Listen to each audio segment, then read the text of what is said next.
د یو صحابي واقع درته وایم. حضرت سلمان فارسی رحمه الله رضی الله عنه د دې ایران د علاقې او د اصفهان، اوس هم په ایران کې اصفهان علاقه شته، دې ته به پخوا فارس وي. عراق او ایران دا یو علاقه وه، یعنی جدا جدا بصره ځان له وه، کوفه ځان له وه، اصفهان دا ځان له ولایتونه، یعنی ځان له ګورنرۍ وي، خو دې ټولو ته به فارس وي. دا عراق پخوا فارسیانو،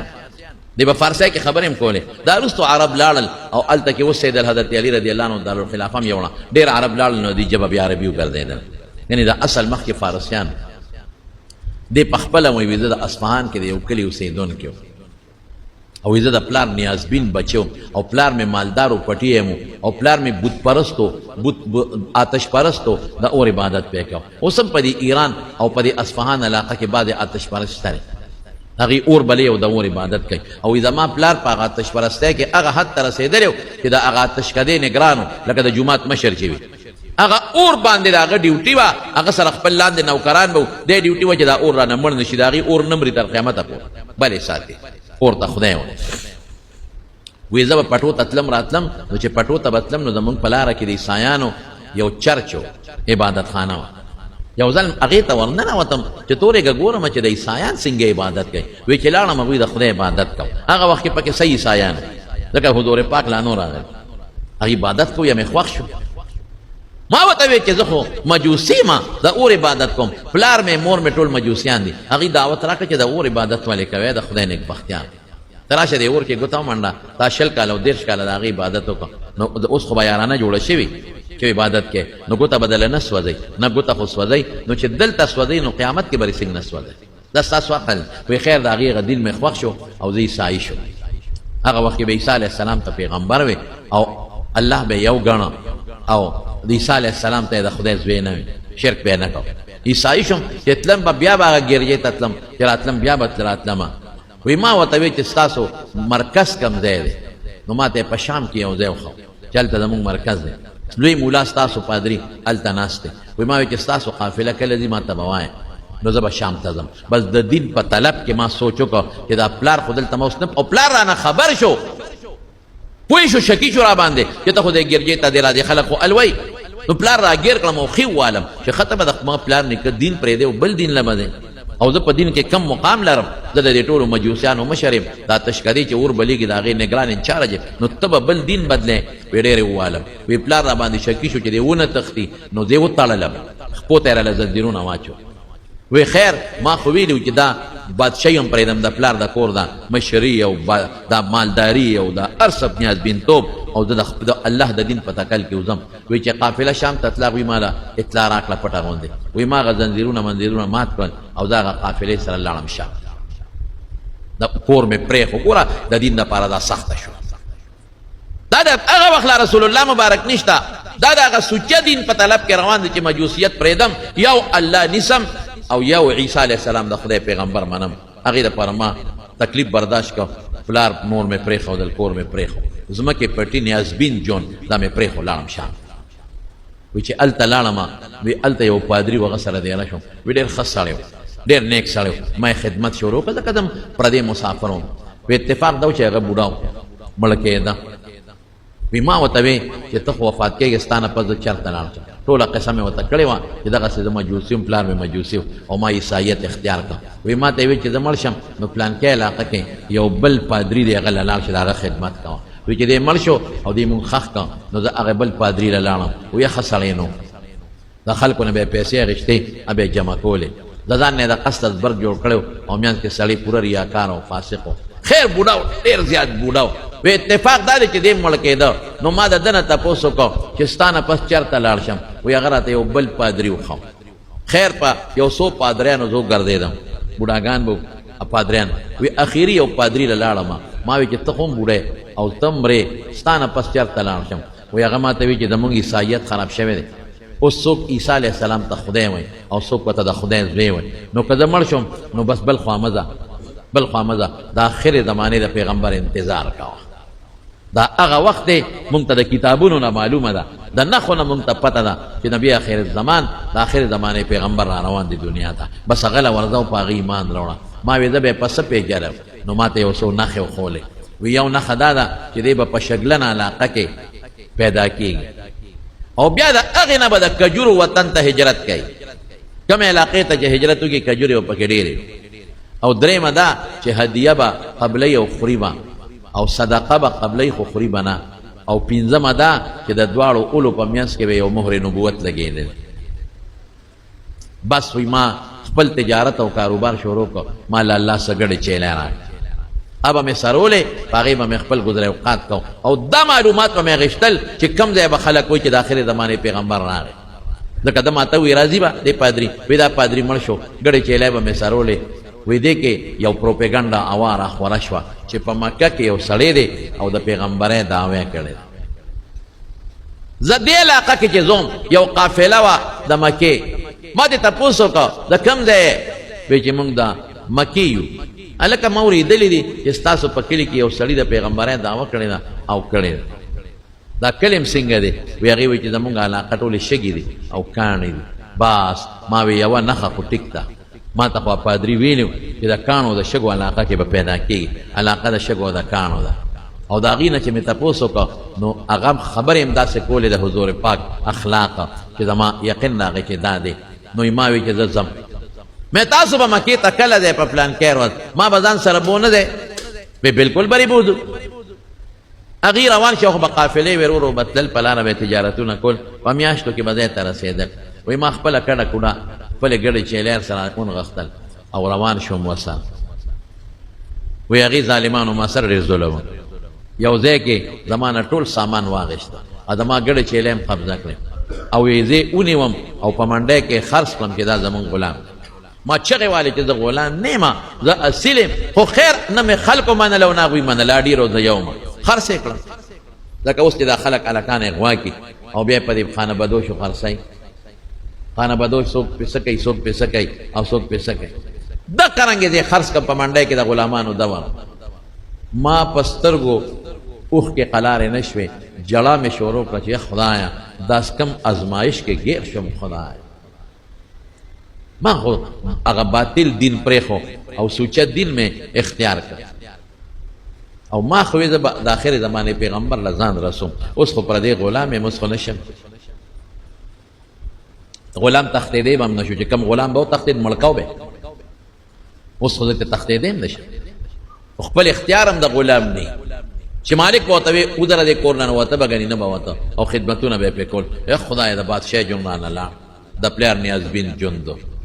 لیوما اوس خو غلام شم پردې خدمت به کوم چې څه قسمت را باندې کوي که زمینداري را باندې کوي که دیاړي را باندې کوي که را باندې کاڼي چلی پردې خدمتګار شو او بل دا چې ما خو دا هر څه د یو سوچت دین دپاره وکړل نو اوس یا خدایه دا څه مشکلاتو کې ګیر شو اوس خو دا هغه پیغمبر ته آخرې زمانې نشم رسېدی پریشانې شي ګوره ان مع العسر یسرا ان مع العسر یسرا سختۍ سره اسانتیا وي تکلیفونو پسې راحت وي علا عسى ان تكرهوا شيئا وهو خير لكم تبا یو شی بد ګڼئ هغه به د خیر وي عسى ان تحبوا شيئا وهو شر لكم تبا یو شی ښه ګڼئ به شر دته دا شی بد ښکارېده او غلامي واقعي خبره ده چې زه غلام شم مولا چې را باندې څه کوي به او زه د ده نه تښتېدی نه شم او آخر زمانې پیغمبر ته به څنګه رسم وی یو مالک به په یو خرڅولم بل په بل په بل تقریبا 14 مالکانو په یو بل خرڅ کړم 14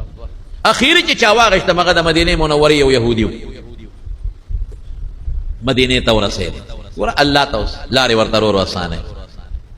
چې مدینې ته ورسېدم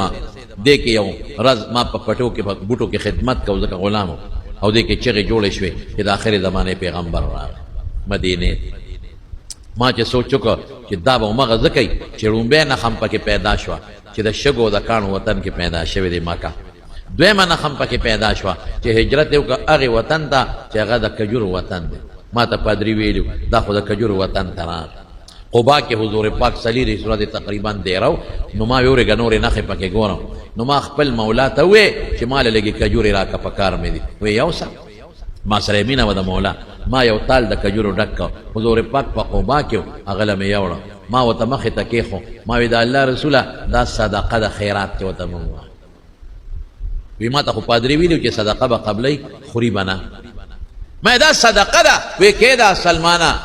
مونږ پیغمبران صدقې نه خورو او مرګرو ته وی خوري نو مرګرو کجوري خوړي ما وی درې منه خم ښکارا شو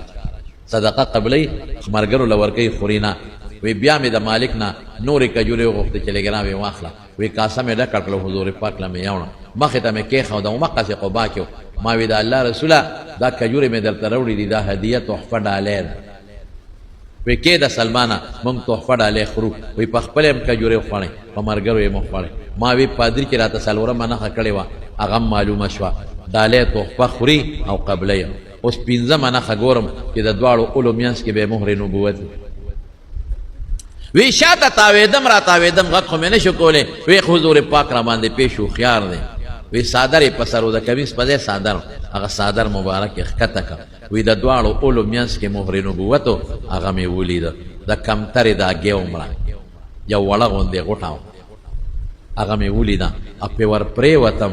او بې اختیاره مې ښکلوله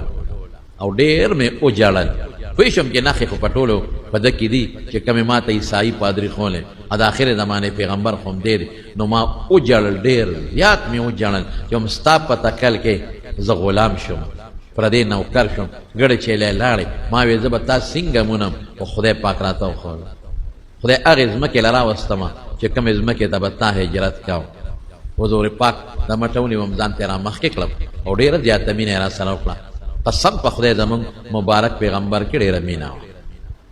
ښه اخلاق یې لرل مسلمان سره به محبت کو مسلمان سره به مینه کوله او دا د پیغمبر خوی دی مونږ له هم پکار کې داسې وکړو ما ورته ټوله قصه وکړه حیران شو رسول الله مبارک اوس د یهودي غلام خو چا مې بل چا خرڅ نه کړي بل خوا لاړ نه شمه وی ما ته وی سلمان لاړ شه یهودي صاحب مالک سره دې خبره وکړه مونږ به ولله څه پیسې میسې برابر کړو او تا به آزاد مکاتبه وته ما یهودي له لاړم ما سره مکاتبه وکړه مکاتب وته وایي زه به دله 200 شرط را باندې ولګوم هغه شی به دله پوره کړم ما به آزاد کړي چونکې زه خو د هغه خوښ وم ما خو د اخلاص خدمت کوم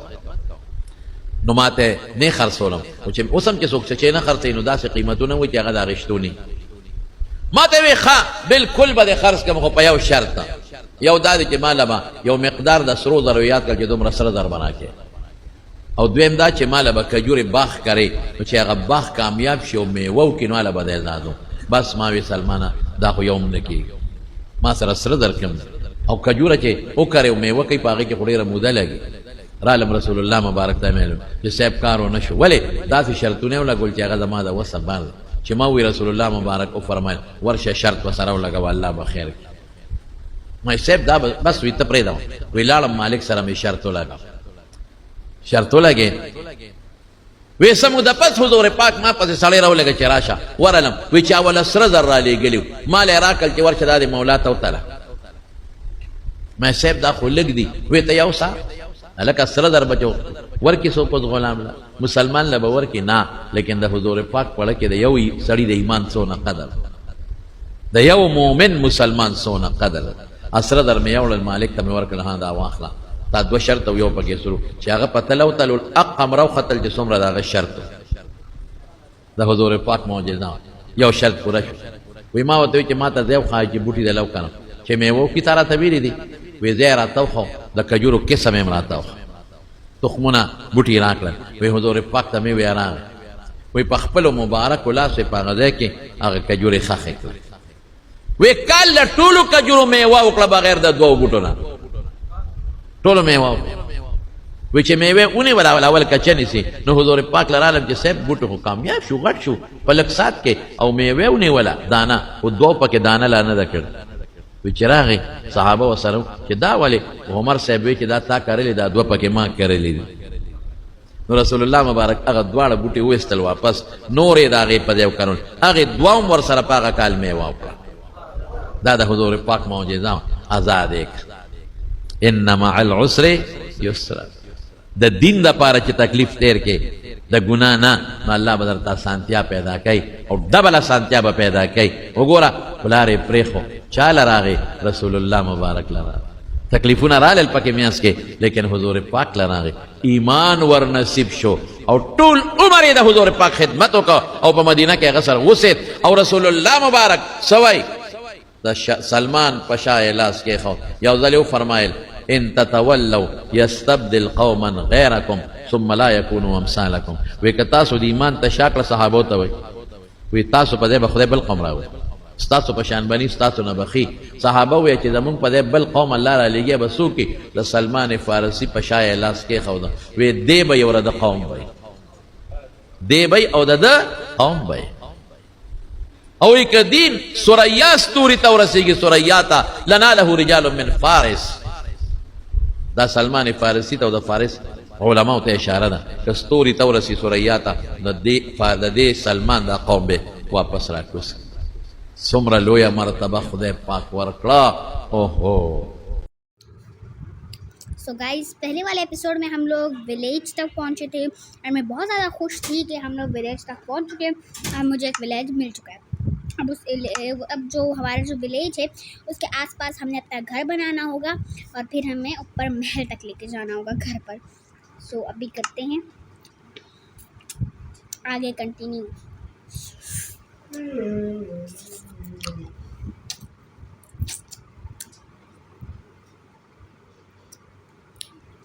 Generating world building train loading resources, generating world loading resources. Okay,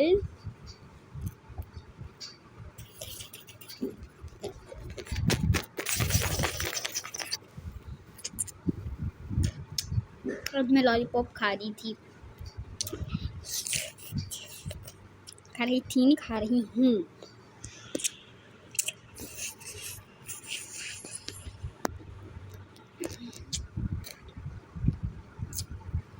मुझे इस बात का डर है ना, मैंने अपना रिसीविंग पॉइंट नहीं सेट करा था और इससे हो सकता है कि मेरा रिसीविंग पॉइंट नहीं हो और अब मैं फिर से उसी जगह में आ गई हूँ। अब मुझे क्या पता कि विलेज मैंने कहाँ पर गई थी और कहाँ से मुझे मिले था। हो सकता है मैं उस विलेज में स्पॉन हो जाऊँ, लेकिन मुझे नहीं पता क्या होगा। शायद मैं उसी विलेज में ही हूँ। देखा मैंने, बोले थे ना उसी विलेज में ही हूँ। अब आगे मैं जाना भी कहाँ है। चलो इस विलेज को हम लोग ने लूटा नहीं है, लूटते हैं। यहाँ पे तो कुछ भी नहीं है।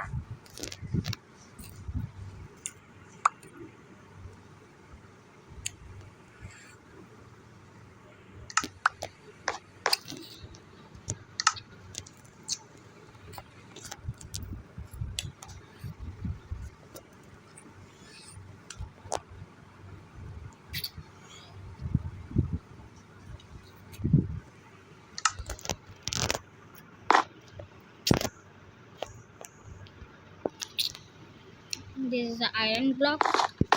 and what is this? पता नहीं ये क्या है। पता नहीं इन्होंने क्या गन बना रखी है। छोड़ दो, अरे नीचे उतारो।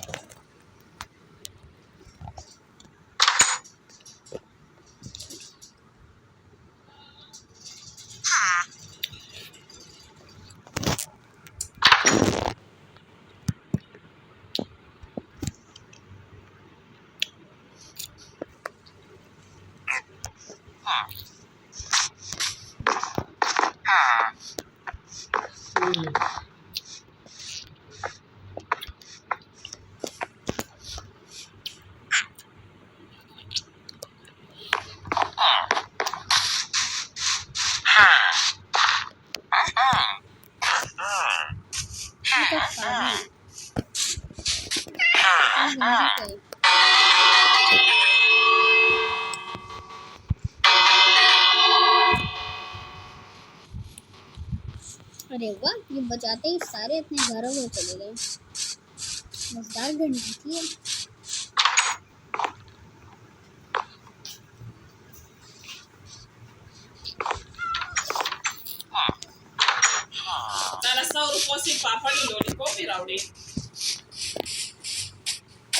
વિડીયોનો અવાજ કટ કે